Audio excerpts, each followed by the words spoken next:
கர்த்தரும் இரட்சகருமாகிய இயேசு கிறிஸ்துவின் நாமத்தினாலே யாவருக்கும் வாழ்த்தலை தெரிவித்துக் கொள்கிறேன்.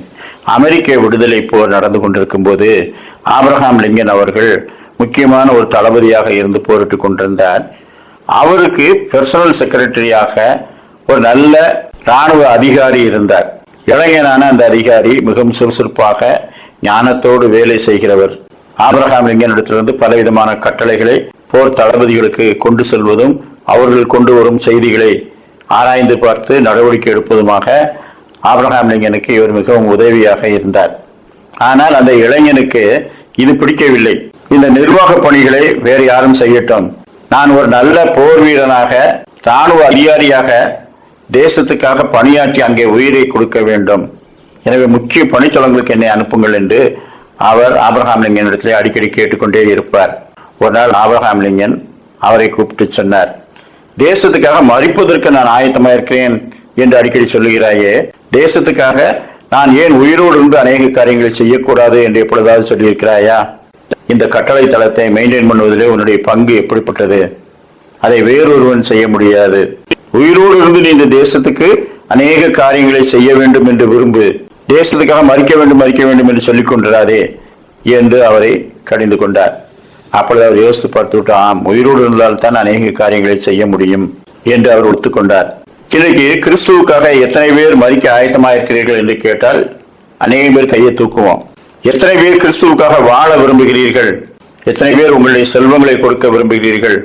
எத்தனை பேர் உங்கள் நேரத்தை கொடுத்து ஜெபிக்கவும் ஆண்டவரோடு ஐக்கியமாக இருக்கவும் விரும்புகிறீர்கள்? அதெல்லாம் கொஞ்சம் கொஞ்சம் செய்வோம். அப்படியானால் மறிப்பதற்கு ஆயத்தம் என்பதெல்லாம் வெறும் வார்த்தைகள். பேதுருவினிடத்திலே ஆண்டவர் சொல்லும் போது, இன்றைக்கு சேவல் கூவுகிறதற்கு முன்னே நீ என்னை மறுதலிப்பாய் என்று சொன்னபோது, உம்மோடைய மறிக்க வேண்டியதா இருந்தாலும் நான் அப்படி செய்ய மாட்டேன் என்று சொன்னான். ஆனால் சற்று நேரத்திலேயே 3 முறை எதற்காக மறுதலித்தார்? தன்னை அடையாளம் கொண்டு இயேசுவோடு சேர்த்து துன்பப்படுத்தி விடக்கூடாது, கொஞ்சம் முன்பதாக உயிரை கொடுக்க ஆயத்தம் என்று சொன்னாயே, அவரோடு துன்பப்பட்டால் என்ன? நிறைய சமயங்கள்ல நாம் உணர்ச்சி வசப்பட்டு சொல்லுகிறோம், கர்த்தருக்காக உயிரோடு இருந்து அவருக்கு பணியாற்ற வேண்டும், அதை விரும்புவோம்.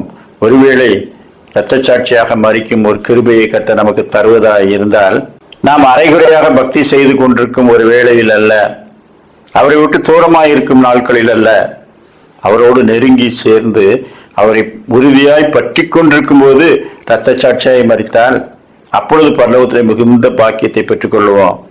எனவே உயிரோடு இருக்கும் நாளெல்லாம் நாம் கர்த்தருக்கு செய்யத்தக்கது இன்னதென்று அறிந்து அவரோடு ஐக்கியமாய் இருந்து அவருக்கானவர்களை செய்வோம். சங்கீதம் 118:17, நான் சாவாமல் பிழைத்திருந்து கர்த்தருடைய செய்கைகளை விவரிப்பேன். சங்கீதம் 104:33, நான் உயிரோடு இருக்கும் மட்டும் என் கர்த்தரை பாடுவேன், நான் உள்ளளவும் என் தேவனை கீர்த்தனம் பண்ணுவேன். நாம் கர்த்தரை ஆராதிப்பதும் அவருக்கென்று கொடுப்பதும் அவருடைய பணிகளை செய்வதும் உயிரை விட பெரிதானது ஒன்றுமல்லவே.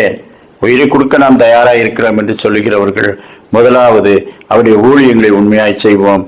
நமக்கு கொடுத்த கிருபைகளிலே நாம் வளருவோம். நாம் உண்மை உள்ளவர்கள் என்று எண்ணி கர்த்தர் நம்மை தமது ஊழியத்துக்கு அழைத்திருக்கிறார். திருச்சபையிலும் வெளியிலும் அவர் நம்மை கொண்டு செய்ய விரும்புகிறவர்களை செய்வோம். அது நிமித்தம் பரலோகத்திலே மிகுந்த பலன்களை பெற்றுக் கொள்வோம். கர்த்தர் தாமே அப்படிப்பட்ட நல்ல சிந்தனைகளை இந்த நாளிலும் நமக்கு தந்தருள்வாராக. ஆமேன்.